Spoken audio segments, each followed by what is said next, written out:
Eşofman. Eşofman. Eşofman. Spor için eşofman aldım. Spor için eşofman aldım. Spor için eşofman aldım. Eşofman giymeden spor yapmıyorum. Eşofman giymeden spor yapmıyorum. Eşofman giymeden spor yapmıyorum. İyi marka bir eşofman aldık.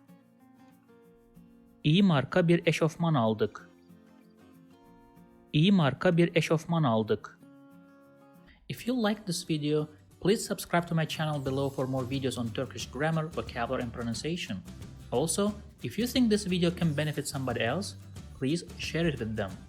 Last, if you have any comment or request, please provide your feedback in the comment section below and I'll do my best to respond as soon as possible.